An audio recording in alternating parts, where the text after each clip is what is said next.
Oke, pertama-tama saya akan menjelaskan pengertian manajemen. Di sini, manajemen adalah suatu proses yang menggunakan ilmu dan seni, di mana terdiri dari berbagai fungsi. Yang pertama yaitu fungsi perencanaan, fungsi pengorganisasian, fungsi pengarahan, fungsi pengkoordinasian, dan pengendalian yang diterapkan pada kegiatan sekelompok orang yang dilengkapi dengan faktor-faktor produksi untuk mencapai suatu tujuan.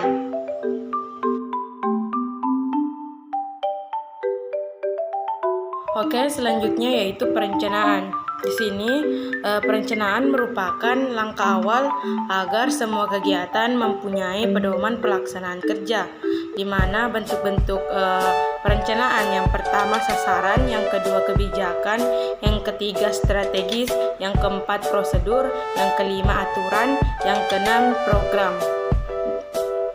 Pertama yaitu sasaran atau objectives adalah target spesifik yang dapat ditindaklanjuti yang perlu dicapai dalam kerangka waktu yang kecil seperti 1 tahun atau kurang untuk mencapai aktivitas tertentu.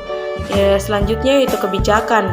Kebijakan adalah rangkaian konsep atau asas yang menjadi pedoman dan dasar rencana dalam pelaksanaan suatu pekerjaan, kepemimpinan, dan cara bertindak. Selanjutnya strategis. Strategis adalah suatu perencanaan jangka panjang yang disusun untuk menghantarkan pada suatu pencapaian akan tujuan atau sasaran tertentu. Selanjutnya yaitu prosedur. Prosedur adalah suatu proses di mana langkah-langkah atau tahapan-tahapan dari serangkaian kegiatan yang saling berhubungan satu dengan yang lainnya. Selanjutnya yaitu aturan. Aturan adalah suatu perbuatan mengatur tindakan atau perbuatan yang harus dijalankan, adat sopan santun dan ketertiban lainnya. Di sini selanjutnya itu program. Program adalah suatu perancangan struktur, desain, kode skema maupun bentuk lainnya yang disusun sesuai alur dengan tujuan untuk mempermudah suatu masalah.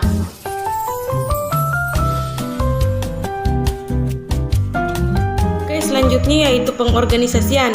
Pengorganisasian merupakan proses penciptaan hubungan antara berbagai fungsi personalia dan faktor-faktor fisik untuk menciptakan semua pekerjaan yang dilakukan dapat bermanfaat dan terarah pada satu tujuan. Di mana pada pengorganisasian ini adanya hubungan formal dalam organisasi. Yang pertama yaitu tanggung jawab. Tanggung jawab di sini sebagai bagian dari jabatan atau tugas yang diemban ketika menduduki suatu bagian atau departemen tertentu. Yang kedua yaitu wewenang. Wewenang merupakan hak dan kekuasaan pemegang jabatan untuk memilih, mengambil sikap atau tindakan tertentu dalam melaksanakan tugas. Yang terakhir yaitu yang ketiga pertanggungjawaban. Di sini berarti kewajiban memberikan jawaban yang merupakan perhitungan atas semua hal yang terjadi dan kewajiban untuk memberikan pemulihan atas kerugian yang mungkin ditimbulkan.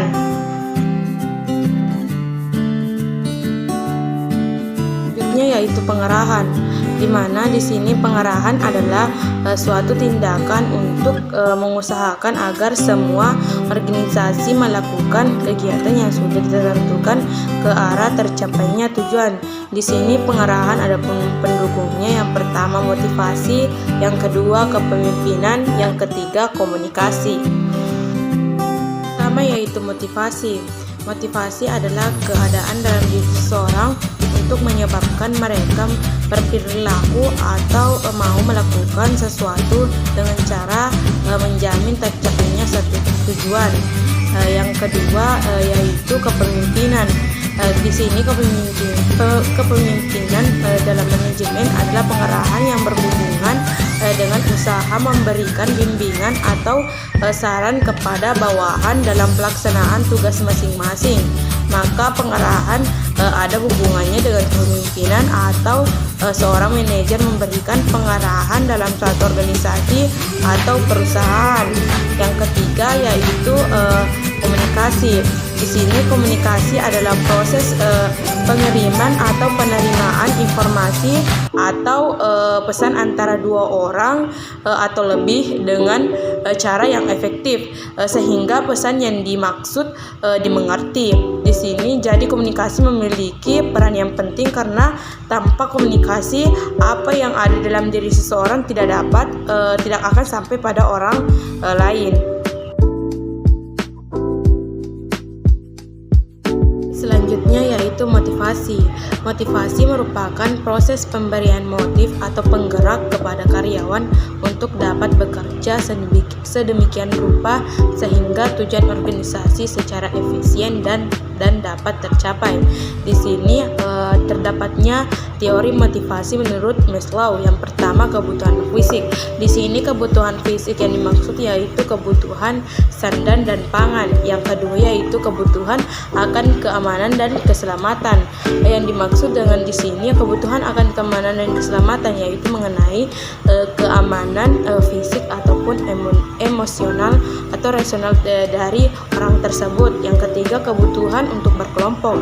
Di sini kebutuhan untuk berkelompok yaitu kebutuhan untuk bersosialisasi antara sesama manusia atau sesama pekerja tersebut. Yang keempat yaitu kebutuhan akan penghormatan.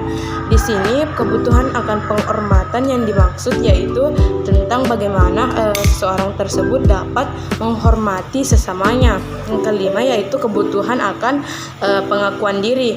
Di sini kebutuhan akan pengakuan diri di mana seseorang tersebut harus mencintai dirinya terlebih dahulu, kemudian kepada orang lain.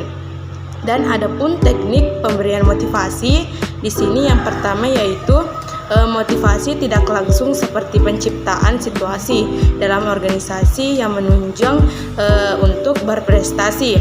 Yang kedua yaitu motivasi langsung seperti memberikan bonus, komisi, profit sharing.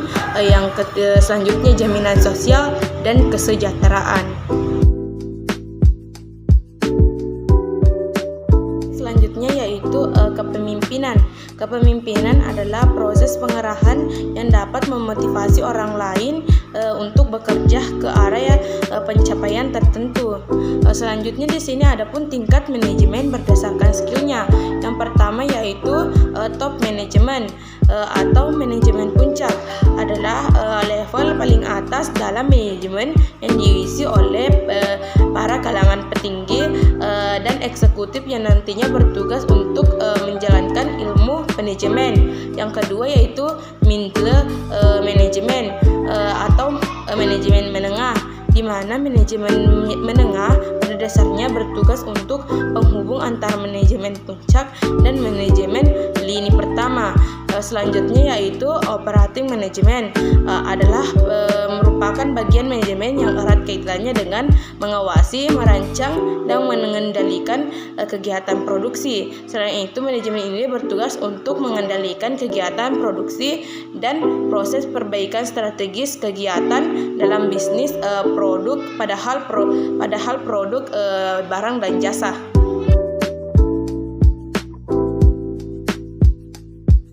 Selanjutnya yaitu komunikasi. Di sini komunikasi adalah kegiatan untuk saling memberi keterangan dan ide secara timbal balik yang diperlukan dalam setiap usaha kerja sama manusia untuk mencapai tujuan tertentu, di mana adapun 3 macam komunikasi. Yang pertama komunikasi ke bawah, yang kedua komunikasi ke atas, yang ketiga komunikasi horizontal.